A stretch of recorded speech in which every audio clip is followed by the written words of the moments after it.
Hello students, welcome or welcome back to my channel. I'm CS Jaspreet Dhanjal. Welcome to the next demo class of company law.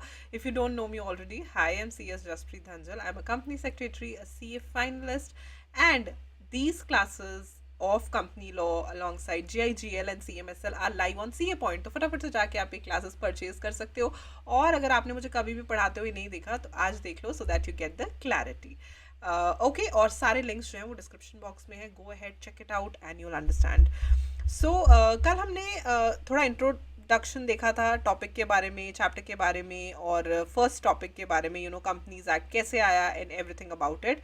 चलो थोड़ा revise ही कर लेते हैं, फिर तुम कहोगे कि मैम हमने तो कल का लेक्चर नहीं देखा. तो देख लेना, इट्स वेरी वेरी रेलिवेंट. उसमें बहुत कीमती बातें मैंने आपको बताई हैं which is very very important.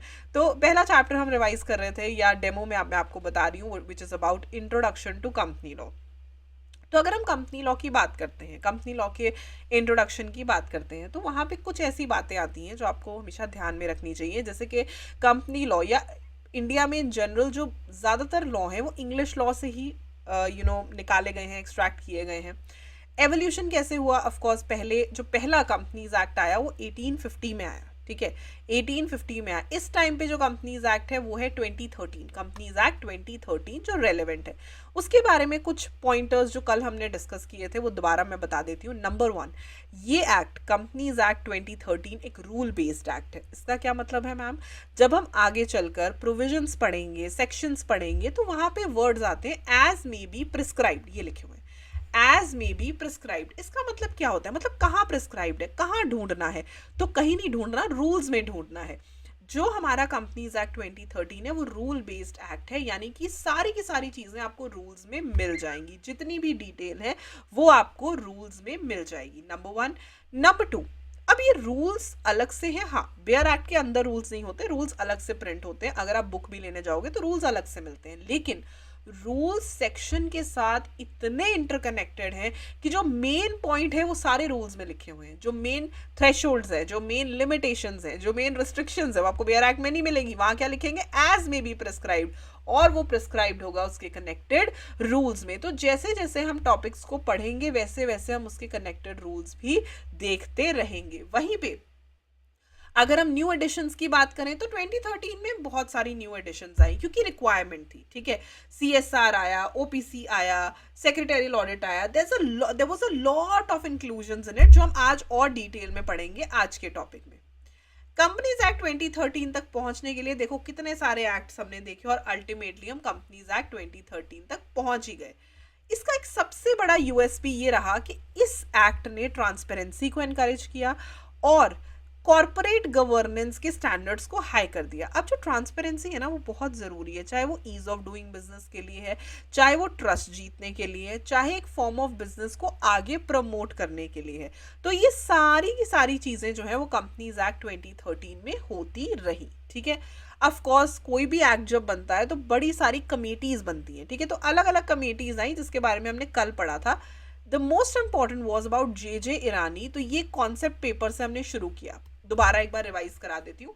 New company law आया तो उसका कॉन्सेप्ट पेपर आया. ठीक है, वो लेजिस्लेटिव फॉर्मेट में बना और उसे इलेक्ट्रॉनिक मीडिया पे डाल दिया गया ताकि सारे लोग उसे देख सकें और सबके सजेशंस मंगवाए गए, स्टेक होल्डर्स के सजेशंस मंगवाए गए. एमसीए ने उसे पब्लिश भी कर दिया कॉन्सेप्ट पेपर को कि भाई आप बताइए कि इसमें क्या सही होना चाहिए, क्या गलत होना चाहिए. पहले जहां स्टेक होल्डर्स से सजेशंस मंगाए गए, फिर फ्रॉम लार्जर पब्लिक सजेशंस मंगाए गए और इसके बाद एक एक्सपर्ट कमेटी बना दी गई. ठीक है, तो कोई भी एक्ट बनता है तो एक कमेटी तो बनती ही बनती है, तो एक एक्सपर्ट कमेटी बन गई. ये जो एक्सपर्ट कमेटी है इसके हेड थे या इसके चेयरमैन बने डॉक्टर जे ईरानी. तो then at that point of time he was the director of Tata Sons. Right, वो टाटा सन्स के डायरेक्टर थे. ठीक है, तो ये एक एक्सपर्ट कमेटी बन गई. अब कोई भी कमेटी बनती है होता तो कोई ऑब्जेक्टिव ही है ना. मैं तो ये चीज़ कहती हूँ, कोई चीज़ हो रही है, कोई चीज़ नहीं हो रही है, कोई चीज़ बंद हो रही है, कोई चीज़ शुरू हो रही है, there is always an objective to it. Logic, reasoning. सोचो कमेटी क्यों बनाई, क्या ऑब्जेक्टिव था? ऑफ कोर्स रिवीजन सजेस्ट करना, एक नया कंपनी लॉ बनाना जो सिंप्लीफाइड हो और कॉम्पैक्ट हो. नेशनल और इंटरनेशनल बिजनेस एनवायरनमेंट में चेंजेस करना, और ऐसे बेस्ट प्रिंसिपल्स लेके आना जो इंटरनेशनली एक्सेप्टेड हो, थोड़ी फ्लेक्सिबिलिटी लेके आना बिजनेस मॉडल्स में। ये सारे ऑब्जेक्टिव्स हो गए। और फिर क्या था, कमेटी बुलाई, कमेटी को बता दिया कि भाई तुम्हारे ये सारे ऑब्जेक्टिव्स हैं। तो कमेटी ने अपना काम किया और रिपोर्ट बना के दे दी, 31 मई 2005 को सबमिट कर दी एमसीए को। अब जो रिपोर्ट बनी उसमें यह था कि भाई इसको फ्लेक्सिबल कैसे बनाया जाए, एक्ट को डायनेमिक कैसे बनाया जाए, यूजर फ्रेंडली कैसे बनाया जाए। सबसे बड़ी की रिकमेंडेशन ये रही कि जहां जहां पर भी आप गवर्नमेंट का अप्रूवल ले रहे हो, जो गवर्नमेंट अप्रूवल रिजीम है उसे बदल के share holder approval and disclosure regime कर दिया जाए। यानी कि गवर्नमेंट की तरफ से जो भी अप्रूवल है वो मत लो, आप share holder approval and disclosure regime लो कि भाई शेयर होल्डर्स ने ये अप्रूवल करने हैं, ये डिस्क्लोजर्स करने हैं। ठीक है, ये सबसे प्राइमरी रिकमेंडेशन रही, लेकिन ये अकेली रिकमेंडेशन नहीं थी। इसके अलावा और बहुत सारी रिकमेंडेशंस थी, जैसे कि फर्स्ट, प्राइवेट और स्मॉल कंपनीज को ज्यादा फ्लेक्सिबिलिटीज मिले और फ्रीडम मिले, ताकि वो compliances at a low cost कर सके। ये हम आगे चल के पढ़ेंगे। Private, small company, OPC, dormant company, इन सबको ना इन्होंने काफी हद तक फ्लेक्सिबल कर दिया, specially small, OPC, dormant company. क्यों ऐसा, क्यों? ताकि उनकी कंप्लायंसेस जो है, देखो अगर एक कंपनी में काम ही नहीं हो रहा है तो पैसा कहाँ से आएगा? कंप्लायंसेस कोई फ्री में तो करेगा नहीं। और अगर आप उतना ही पैसा लोगे जितना एक वेल वर्किंग कंपनी से ले रहे हो, उतना ही बेचारी एक डोरमेंट कंपनी देगी, उतना ही स्मॉल कंपनी देगी, उतना ही ओपीसी देगी, तो कंपनी खोलेगी क्यों? The main point is to encourage people to make companies. ठीक है, तो कंपनीज तभी बनेगी जब आप भी ये चीज सोचोगे कि जो प्राइवेट कंपनी है उसको भी थोड़ा फ्लेक्सिबल करो, उसमें थोड़ा फ्रीडम ऑफ ऑपरेशंस दो, वो अपनी मर्जी से काम कर सके, क्योंकि पैसा उनका अपना है। सबसे बड़ी बात, प्राइवेट कंपनी में पैसा मेरा है, मैं इतनी ज्यादा नोक झोंक नहीं बर्दाश्त करूंगी। Otherwise I would be like छोड़ो फिर कंपनी फॉर्म ऑफ बिजनेस में क्यों जाना। वहीं पे small company, OPC, dormant company, इनको थोड़ा इनकी कंप्लायंसेस कम कर दो, रिक्वायरमेंट्स कम कर दो, ताकि उनकी एक सिरदर्दी कम हो जाए। नंबर 2, कंपनीज जिसमें हाई पब्लिक इंटरेस्ट है उनकी ना कॉर्पोरेट गवर्नेंस को स्ट्रिक्ट कर दो। ठीक है, कैसे? उनको बोलो ट्रांसपेरेंसी ज्यादा रखें। वो कैसे रखेंगे? रिपोर्टिंग करें। ठीक है, अगर लिस्टेड कंपनी है तो सेबी को बताएं, अदरवाइज एमसीए में फॉर्म फाइलिंग करें।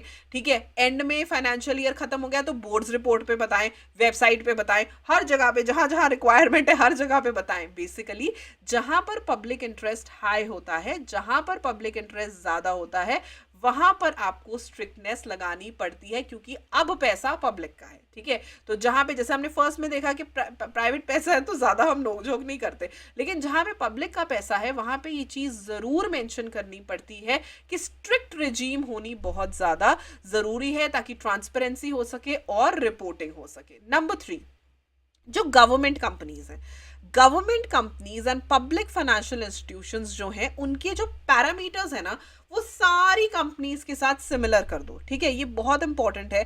आपने, हालांकि I would still say this that at many places government companies enjoy the exceptions, क्योंकि at the end of the day the government is financing them, we have to check with the government as well.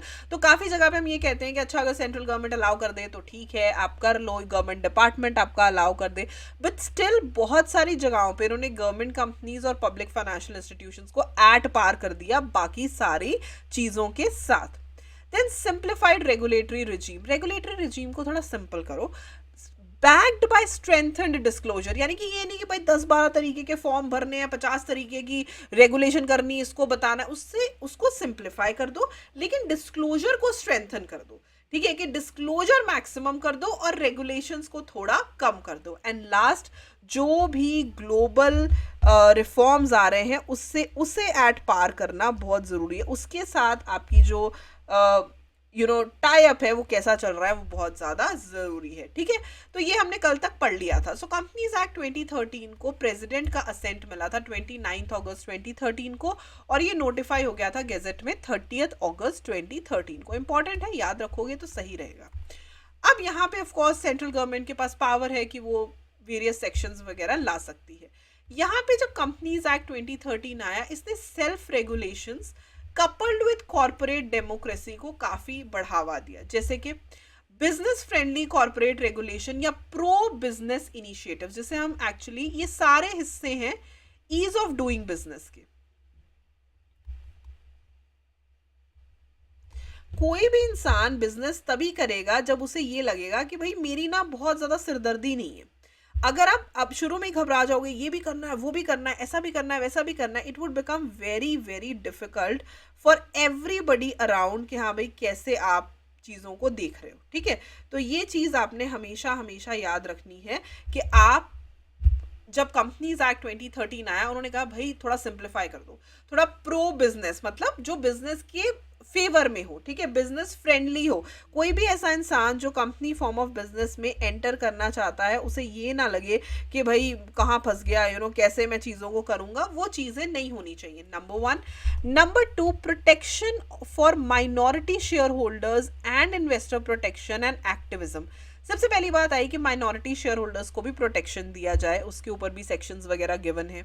Investor protection भी हो, तो कोई भी अगर investor protection कर रहा है, सेबी के साथ साथ कंपनीज एक्ट भी थोड़ा देखे, related to prospectus, related to all these things, वो हम चैप्टर में पढ़ेंगे। और एक्टिविज्म होनी चाहिए, यानी कि जो भी लोग इन्वेस्टमेंट कर रहे हैं, ठीक है, उनके लिए भी प्रोटेक्शन रखो। Third, stricter enforcement and audit accountability. Enforcement strict करो कि भाई ये भी लगेगा आपके ऊपर, ये सेक्शन भी लगेगा, सेबी भी लगेगा, और वॉट एवर इज रिक्वायर्ड। और ऑडिट अकाउंटेबिलिटी। और अभी पहली चीज क्या हुई भाई, अच्छा तुम लिस्टेड कंपनी हो, सेबी भी लगेगा, कंपनीज एक्ट तो लगेगा ही लगेगा, ठीक है। अच्छा डीमैट भी है तो डिपॉजिटरी एक्ट भी लगेगा, अच्छा ट्रांजैक्शंस है तो वो एक्ट, मतलब सारे एक्ट लगा दिए। पता कैसे चलेगा, है ना, कैसे पता करोगे कि कंपनी फॉलो कर भी रही है कि नहीं? ऑडिट के थ्रू। सीए बताएगा, जब ऑडिट करेगा तो सीए बताएगा कि वाकई में ये कुछ फॉलो करते भी हैं कि नहीं करते हैं। तो एनफोर्समेंट को स्ट्रिक्टर करो। कोई भी ट्रांजैक्शन हो रही है, कोई भी चीज़ हो रही है, उसे स्ट्रिक्ट कर दो कि ये रेगुलेशन भी लगेगा, ये रेगुलेशन भी लगेगा, ये चीज़ भी एप्लीकेबल होगी। और वो कहाँ से पता चलेगा? ऑडिट अकाउंटेबिलिटी से, यानी कि स्टैट्यूटरी ऑडिटर बताएगा, सीए बताएगा कि ये कुछ फॉलो करते भी हैं या नहीं करते। तो ये दोनों पॉइंट्स आपस में काफ़ी हद तक इंटर रिलेटेड हैं। Fourth, enhanced accountability of management. Management को भी जिम्मेदार ठहराया जाए। कंपनी में मैनेजमेंट कौन होती हैं? डायरेक्टर्स। डायरेक्टर्स को उनकी गलतियों के लिए ऑफिसर इन डिफॉल्ट बनाया जाए, क्योंकि at the end of the day company form of business की ओनरशिप होती है शेयर होल्डर्स के पास या मेंबर्स के पास, जो पैसा लगाते हैं, जो शेयर्स खरीदते हैं। लेकिन इसकी जो मैनेजमेंट है वो होती है डायरेक्टर्स के पास। आपको मैनेजमेंट को लायबल करना पड़ेगा, आपको मैनेजमेंट को ऑफिसर इन डिफॉल्ट बनाना पड़ेगा, उनकी अकाउंटेबिलिटी सेट करनी पड़ेगी। इसलिए जहां पे भी पेनल्टी की बात आएगी वहां लिखा जाएगा कि मैनेजमेंट का वो इंसान जो जिम्मेदार ठहराया जाएगा उसको भी पीनलाइज किया जाएगा, और अगर वो शराफत से पैसे नहीं देता तो उसकी सैलरी में से हम काट ही लेंगे। तो it is like that, basically management को अकाउंटेबल बनाना।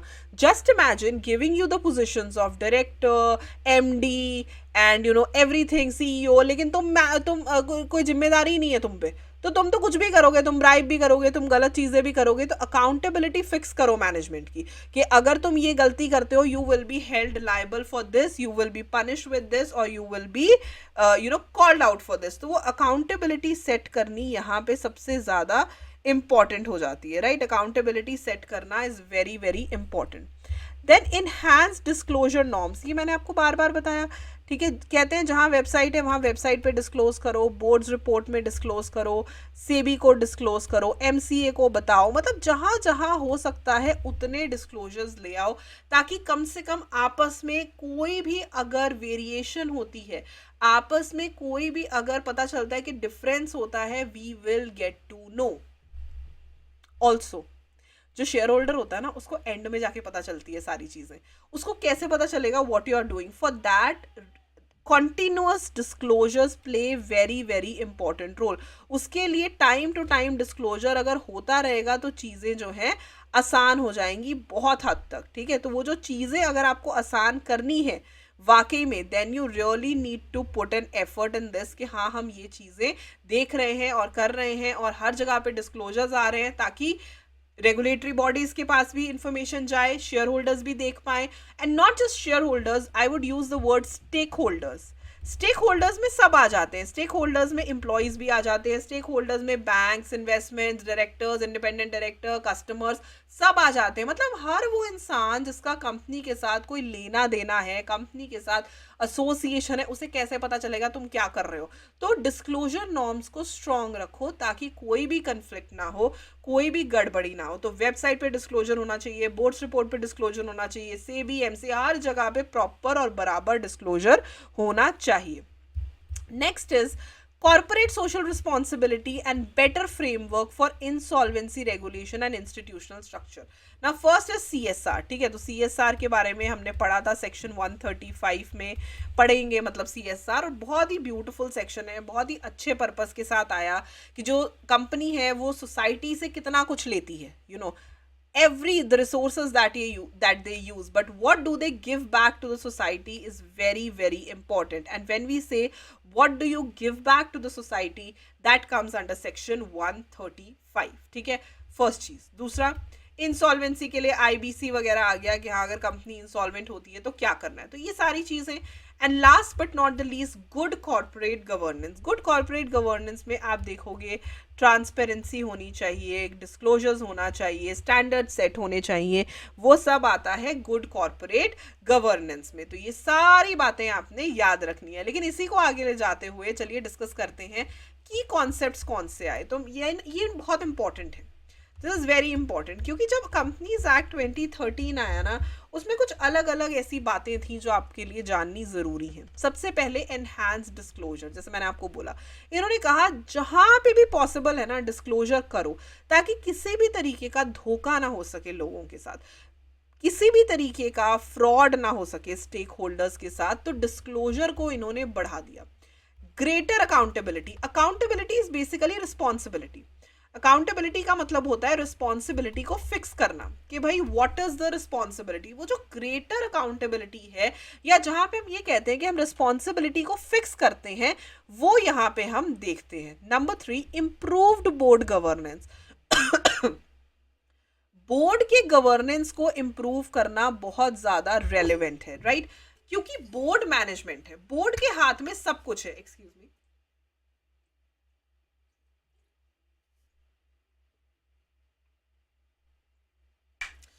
बोर्ड मैनेजमेंट है और बोर्ड के हाथ में सब कुछ है, तो भाई इनकी गवर्नेंस बहुत जरूरी है। How they are working, how they are reporting, इनमें ट्रांसपेरेंसी होनी चाहिए, इनमें रिपोर्टिंग होनी चाहिए, कोई प्रॉपर स्टैंडर्ड सेट होने चाहिए, ये सब कुछ आता है इसमें। And last is better facilitation of business, यानी कि हेल्प करना है हमें ग्रो करने के लिए। हमें टांग नहीं खींचनी कि नहीं नहीं एक्ट बन गया तो बस परेशान करना है, परेशान नहीं करना, हेल्प करनी है, एक फैसिलिटेटर बनना है। हमें वो नहीं करना, हर्डल्स नहीं क्रिएट करने के, नहीं ये भी कि बंदा डर ही जाए कि छोड़ो क्या ही खोलनी company. It's like that, to encourage the people by doing ease of doing business, even if you are disclosing, it's not that cumbersome, it's very very easier। तो ये सारी चीज़ों पे इन्होंने फोकस किया कि स्टेक होल्डर्स को भी देखा जाए और लोगों को प्रमोट भी किया जाए कि कंपनी फॉर्म ऑफ बिजनेस में आप आइए, ठीक है? उसके अलावा बड़े सारे नए कॉन्सेप्ट्स आए, बड़े सारे, ठीक है?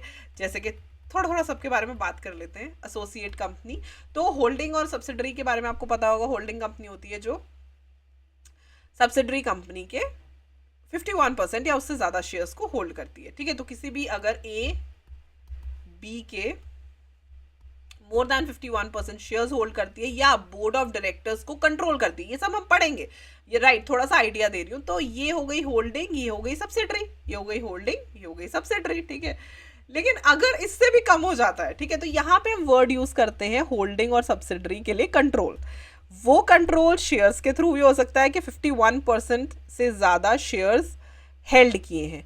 वही same control board of director की कॉम्पोजिशन में भी हो सकता है। बट एसोसिएट कंपनी के साथ हम वर्ड यूज करते हैं सिग्निफिकेंट इन्फ्लुएंस, यानी कि सिग्निफिकेंट इन्फ्लुएंस का मतलब होता है अगर आप किसी और कंपनी में 21% से ज़्यादा और 50% से कम शेयर्स होल्ड करते हो, then that company is an associate company, right? That company is an associate company। तो ये नया कॉन्सेप्ट है, पढ़ेंगे हम, ये चैप्टर 2 में डिटेल में पढ़ेंगे। This is how it is. OPC 1% company का कॉन्सेप्ट आया जहाँ एक ही मेंबर है, एक ही मेंबर है, यस, वो कॉन्सेप्ट आ गया। कहाँ तो हम कहते थे एक मेंबर तो अपना फैसला भी अलग से अकेला नहीं कर सकता, तो ये 1% कंपनी आ गई।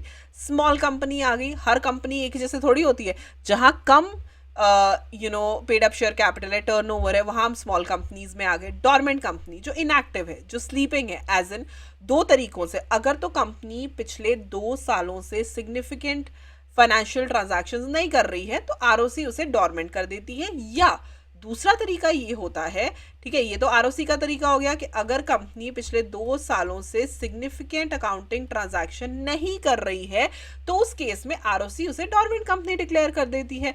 दूसरा होता है कि कंपनी खुद से भी डोरमेंट कंपनी बन सकती है। जैसे कि मैंने एक कंपनी खोली, ठीक है, और मैंने ये सोचा कि भाई अगले मैं ना 5 साल के बाद कंपनी के ऑपरेशंस को शुरू करूंगी, लेकिन तब तक जो भी मुझे असेट्स एक्वायर करने हैं, इंटेलेक्चुअल प्रॉपर्टी लेनी है, वो सब मैं ले लेती हूँ। In that case I will make an application to ROC कि भाई मुझे ना डोरमेंट कंपनी का स्टेटस आप आज ही दे दो, ठीक है। इसमें इनएक्टिव कंपनीज भी आती हैं, तो ये हो गया डोरमेंट कंपनी। एक बार और बोलूंगी, ये सारे कॉन्सेप्ट हम आगे चल के डिटेल में स्टडी करेंगे, अभी मैं आपको सिर्फ इसका एक ओवरव्यू दे रही हूँ, ठीक है, ताकि आपको थोड़ा आइडिया लग जाए मैं किस चीज के बारे में बात कर रही हूँ। इंडिपेंडेंट डायरेक्टर, एक नया सेक्शन आ गया 149, इंडिपेंडेंट डायरेक्टर। अब हुआ क्या, ये जो डायरेक्टर्स अंदर बैठे हैं ना यार, ये तो सब अच्छा ही बोलेंगे, ठीक है, कौन ही चाहेगा कि हमारी नौकरी चली जाए, कौन ही चाहेगा हमारे प्रॉफिट्स बंद हो जाएं, तो ये तो यार बायस्ड है, क्योंकि इंटरेस्ट है। इंटरेस्ट अगर आपका किसी चीज में, आप कभी भी नहीं बोलोगे ये चीज गलत है, ठीक है। तो उन्होंने बोला ऐसा करो ना, इंडिपेंडेंट डायरेक्टर लेके आओ। इन्होंने एलिजिबिलिटी सेट कर दी, थ्रेशोल्ड सेट कर दिए, अगर आप इस चीज में फॉल करते हो तो आपको एक इंडिपेंडेंट डायरेक्टर एटलीस्ट रखना पड़ेगा। अच्छा, उस इंडिपेंडेंट डायरेक्टर के लिए हम पढ़ेंगे सेक्शन 149। क्या जबरदस्त सेक्शन है section 149। You will see by your self कि सेक्शन 149 में तुम्हें पता चल जाएगा कि ये बंदा खुद, इसके रिलेटिव, इसके जान पहचान के लोग, कोई भी आसपास कंपनी से रिलेटेड नहीं होना चाहिए। And then how it is to be decided, वो सब हम पढ़ेंगे इंडिपेंडेंट डायरेक्टर में। बट मेन ये था कि he should be free from any pecuniary interest. इस बंदे का कोई पिक्यूनरी इंटरेस्ट नहीं होना चाहिए, और ये आता है तो इसे इररिस्पेक्टिव ऑफ प्रॉफिट आपने इसकी सिटिंग फीस दे देनी है, इसके आउट ऑफ पॉकेट एक्सपेंसेस दे देने हैं। हाँ, अगर ये कहता है कि भाई प्रॉफिट में भी मुझे कमीशन दो तो वो भी देना पड़ेगा, बट ऑल इन ऑल इसकी फीस आपकी प्रॉफिट से लेनी देनी नहीं है। और 1 लाख तक, मैक्सिमम 1 लाख है, 1 लाख तक जो है आप इंडिपेंडेंट डायरेक्टर को सिटिंग फीस दे सकते हो। वही एक नया कॉन्सेप्ट आया विमेन डायरेक्टर का। It's sad to say but still we need to tell people कि एटलीस्ट आपको एक विमेन डायरेक्टर रखनी है। लिस्टेड कंपनी पे तो एज इट इज एप्लीकेबल है, पब्लिक कंपनी की थ्रेशोल्ड्स हैं जिसके हिसाब से हम इसे देखते हैं, और प्राइवेट कंपनी पे मैंडेटरी नहीं है, वो वॉलंटरली जो मर्जी करें। तो एटलीस्ट 1 विमेन डायरेक्टर का कॉन्सेप्ट यहां पर आ गया।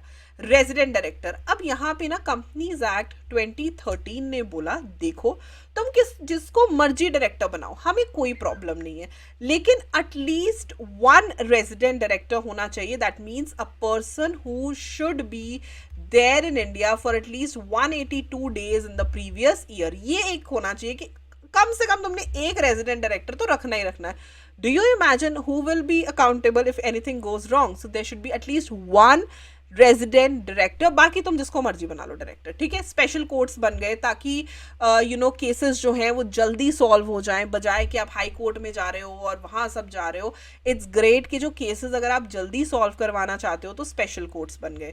सेक्रेटेरियल स्टैंडर्ड्स बन गए, जैसे बोर्ड मीटिंग पे बन गया, जनरल मीटिंग पे बन गया, डिविडेंड पे बन गया, कि इन्होंने उस चीज़ को और रिफाइन कर दिया। सेक्रेटेरियल स्टैंडर्ड्स में जो भी कमियां हमें एक्ट में नहीं समझ आई, जो बात हमें एक्ट में रह गई, वो सेक्रेटेरियल स्टैंडर्ड ने और क्लैरिफाई कर दी और उसको साफ बता दिया। जैसे कि एक चीज मैं बताती हूँ, जैसे बोर्ड मीटिंग है, ठीक है, एक्ट क्या कहता है कि जो एडजर्न्ड बोर्ड मीटिंग है वो आप नेशनल हॉलीडे वाले दिन नहीं कर सकते हो, ठीक है। जो एडजर्न्ड बोर्ड मीटिंग होती है ना, वो आप नेशनल हॉलीडे वाले दिन नहीं कर सकते हो, और ओरिजिनल बोर्ड मीटिंग के बारे में कभी कुछ नहीं बोला गया, ठीक है। तो दिस वाज द पॉइंट जो हम हमेशा से पढ़ते आए और हमें पता है। लेकिन जब सेक्रेटेरियल स्टैंडर्ड आए, उन्होंने बोला कि आप बोर्ड मीटिंग भी मत करो छुट्टी वाले दिन। Why are you conducting a board meeting on a national holiday? What is the purpose of national holiday? Holiday का मतलब तो यही है ना कि भाई लोग छुट्टी में घूमने जा रहे हैं, तो अनटिल अनलेस कोई इमरजेंसी नहीं है, ठीक है, ये कोई रिस्ट्रिक्शन नहीं है, लेकिन ये सिर्फ सजेशन है कि सजेस्ट ये करो कि मत करो छुट्टी वाले दिन मीटिंग। तो ये आया सेक्रेटेरियल स्टैंडर्ड्स में। Same for general meeting, same for dividend, काफी सारी चीजें जो एक्ट में आई, थोड़ा थोड़ा करके उसे सेक्रेटेरियल स्टैंडर्ड में क्लैरिफाई किया गया। एक नया सेक्शन आया सेक्रेटेरियल ऑडिट। जैसे सीएस के पास स्टैट्यूटरी ऑडिट है, सीएमए के पास कॉस्ट ऑडिट है। अब वैसे ही सीएस के पास सेक्रेटेरियल ऑडिट भी आ गया, ठीक है। तो जो भी कंप्लाइंसेस हैं वो सारी चीज़ों को चेक करना वो सब सीएस का काम हो गया, तो सेक्रेटेरियल ऑडिट आ गया। क्लास का सेक्शन आ गया, रजिस्टर्ड वैल्यूज बन गए, rotation of auditors, vigil mechanism, very important, vigil mechanism, whistle blower policy आई, ठीक है। वो इंसान जो अपने सीनियर्स के फ्रॉड्स को पकड़वाने में उनकी रिपोर्टिंग करता है उसकी प्रोटेक्शन करो और विसल ब्लोइंग को प्रमोट करो, otherwise how would we know कि कौन फ्रॉड कर रहा है, ठीक है। तो कोई भी जूनियर अगर अपने सीनियर के फ्रॉड को पकड़वाता है तो उससे विसल ब्लोइंग कहा जाता है। और विसल ब्लोअर प्रोटेक्शन एक्ट भी आता है और विसल ब्लोअर पॉलिसी बनती है हर कंपनी में, जिसे हम विजिल मैकेनिज्म भी कहते हैं। सीएसआर आया, 135 सेक्शन बता दिया, ई वोटिंग आई, ठीक है। तो ये सारी चीजें आई और ज्यादातर रिफॉर्म्स ने प्रमोट किया ईज ऑफ डूइंग बिजनेस को, ठीक है, कि भाई जो भी तुम कर रहे हो ना, तुम ज्यादा सिरदर्दी मत लो, आराम से काम करो। तो ईज ऑफ डूइंग बिजनेस बड़ा ही जरूरी है। कंपनीज एक्ट 2013 का पर्पस और सिग्निफिकेंस क्या है थोड़ा और पढ़ लेते हैं। Number 1, it enabled India to have a modern legal work for the corporate sector. तो कॉर्पोरेट सेक्टर कोई आम सेक्टर नहीं है, ठीक है, आधे से ज्यादा दुनिया तो कॉर्पोरेट में बैठी हुई है।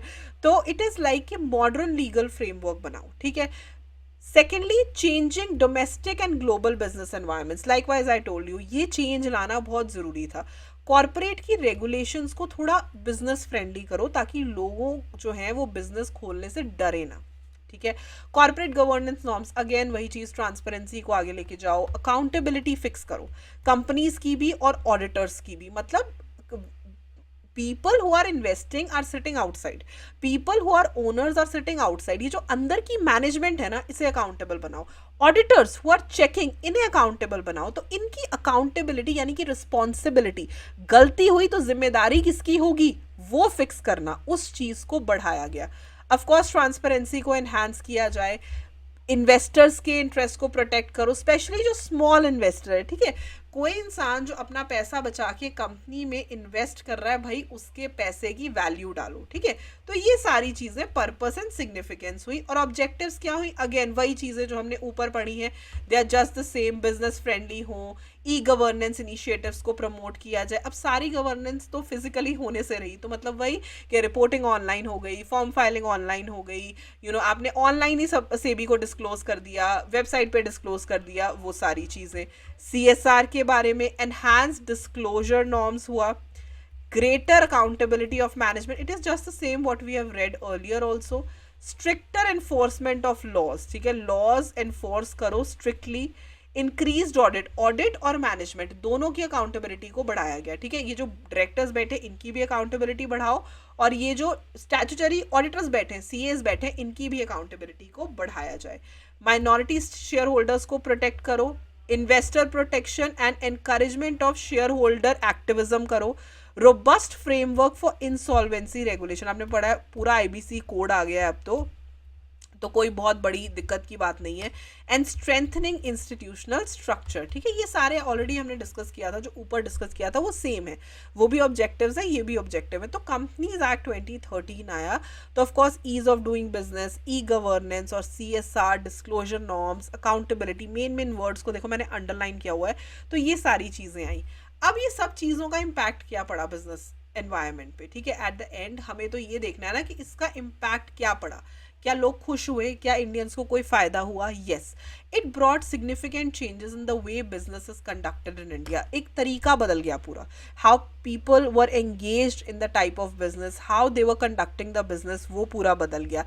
पहले थोड़ा रेजिस्टेंस आया, वो होता ही है, जब भी कोई नया कानून आता है, जब भी कोई चेंज आता है, people are not really happy to accept it, तो वो शुरुआत में हुआ, लेकिन बाद में सब ठीक हो गया। फिर ऑफ कोर्स गवर्नमेंट ने प्रैक्टिकल डिफिकल्टीज देखी और उन्हें अमेंडमेंट्स एंड रूल्स की तरफ से ठीक कर दिया। तो जैसे जीएसटी आया, उसमें हर दिन कोई ना कोई अमेंडमेंट आती रहती है, तो ये होता रहता है, ठीक है। कोई भी कानून जब नया नया होता है उसमें of course there are flaws, of course there are setbacks, तो जब वो चीज़ें आती हैं तो गवर्नमेंट उसको चेंज करता है and led to the popularisation of the concept of ease of doing business, जो मैंने आपको पहले भी बोला था। तो अल्टीमेट जो उसका गोल था वो था ease of doing business in India. ये इस एक्ट की सारी कथा है जो आपको पता होनी चाहिए।